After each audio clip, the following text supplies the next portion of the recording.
पूरा मामला और पुलिस को संज्ञान में आने के बाद किस तरह से कार्रवाई की गई? देखिए 17 तारीख को सदर अस्पताल से एक बच्चे की चोरी हुई थी। बच्ची मात्र 3 दिन की नवजात शिशु थी और लेकिन सूचना तत्काल पुलिस को पीड़ित परिवार ने नहीं दिया और उन्होंने 18 तारीख को पुलिस को बताया कि इस बच्चे का अपहरण हो गया है।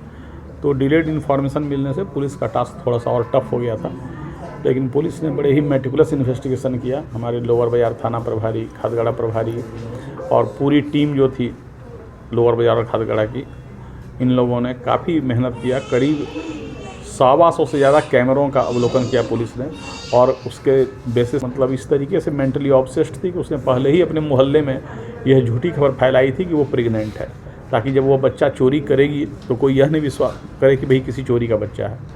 ये सुखदेव नगर थाना क्षेत्र में रह रही थी, अपने अड़ोस पड़ोस को बोली थी कि हम प्रेग्नेंट हैं और बाद में इसने बच्चे को वहाँ पर वार्ड में जा के देखा और अल्टीमेटली इस बच्चे की मौसी को यह कह के कि बच्चे की माँ को दूध उतरा है या नहीं उतरा है तो हम पूजा पाठ करके करवा देंगे, और कुछ पूजा पाठ का बहाना करके इसकी मौसी को डेविएट करके ले गई और अल्टीमेटली बच्चे को लेकर फरार हो गई थी। इसमें एक और उसके रिलेटिव शामिल हैं जिसकी गिरफ्तारी के लिए हम लोग छापेमारी कर रहे हैं।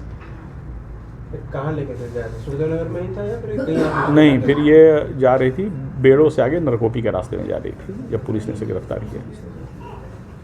सर, इसमें एक शुरुआत से जो सीसीटीवी फुटेज में आया उसमें और इसके परिवार वाले भी कुछ शामिल थे या फिर अलग से? एक और फैमिली मेम्बर है जो पीछे फॉलो कर रहा था। मुख्य व्यक्ति महिला ही है, लेकिन एक आदमी और भी उसको सपोर्ट कर रहा था। कितने लोगों का साथ लगा है सर? अभी कोई मतलब अभी तक कोई ऐसा एंगल नहीं आया है कि बच्चे को चोरी करके बेचना है, इसको खुद रखने की बात आई है और हम लोग अभी और इन्वेस्टिगेशन कर रहे हैं। अभी स्वीकारोक्ति बयान के आधार पर केवल ये बच्चे की चाहत से थी, लेकिन इसकी बात को अभी टोटली बिलीव नहीं किया जा सकता। हम लोग और इन्वेस्टिगेशन कर रहे हैं, अगर कोई नई बात आएगी तो हमें पता चल सकता है। सर, बच्चे की मौसी को लेकर भी कुछ बातें आ रही थी सामने? नहीं, बच्चे की मौसी, हाँ, शुरू में हम लोग का भी संदेह था, क्योंकि जिस तरीके से बच्चे को लेकर वो निकल रही थी पीसफुली, हमें भी संदेह था कि कहीं वो इस ट्रेड में शामिल तो नहीं थी।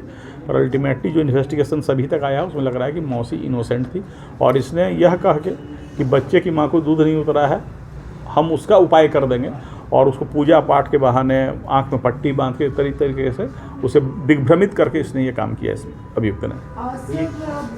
पूरा मामला जो है वो बच्चे का माया को लेकर, ममता को लेकर है, तो ऐसे में उनके ऊपर क्या कार्रवाई की जाएगी, क्योंकि पूरा मामला ममता के ऊपर है? नहीं, जो अभी पकड़ी गई है उसे गिरफ्तार कर जेल भेजा जा रहा है, उसे कड़ी कार्रवाई है। हम लोग टेक्निकल इन्वेस्टिगेशन हमारी टीम ने किया है, तो जो लोअर बाजार खादगड़ा की टीम ने है उस कपड़ों को भी सीज किया है जिसको पहन कर वो महिला जा रही थी।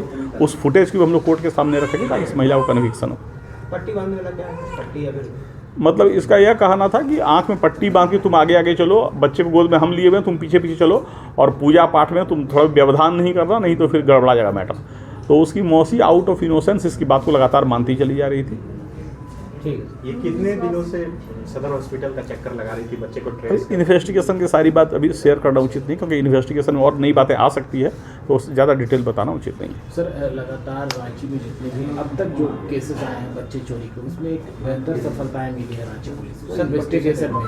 सभी जो टीम है उनके लिए क्या है? बिल्कुल, ये हम कहें कि ये बहुत ही आउटस्टैंडिंग इन्वेस्टिगेशन था। दयानंद और दिवाकर और भीम और बाकी सारे ऑफिसर, जितनी पूरी टीम थी, टेक्निकल सेल की टीम थी, सब ने बहुत ही मेहनत किया। हमने बच्चे की चोरी को चैलेंज के रूप में लिया और 48 घंटे लगातार इन्वेस्टिगेशन चलता रहा। फ्रेम दर फ्रेम लोग फुटेज देखते रहे, टेक्निकल इन्वेस्टिगेशन करते रहे, और यह चुनौती थी कि जल्द से जल्द बच्चे को रिकवर करना है, क्योंकि बड़ा ही सेंसिटिव मामला होता है। और लगभग 2 दिन में हम लोगों ने बच्चे को रिकवर कर लिया। सर, सदर अस्पताल सरकारी अस्पताल में सबसे अच्छा अस्पताल है रांची में फिलहाल, और कई जगहों से डिलीवरी करवाने के लिए आते हैं और ऐसे में कई लोग भी आते हैं, तो सुरक्षा की दृष्टि से और क्या होना चाहिए? मैम, ये सुरक्षा, देखिए, ये सुरक्षा की वाली बात नहीं, क्योंकि हॉस्पिटल में लोगों का आना जाना लगा रहता है, तो हर आदमी को फ्रिस्क करके वहाँ पर वो कोई RFID सिस्टम नहीं कर सकते।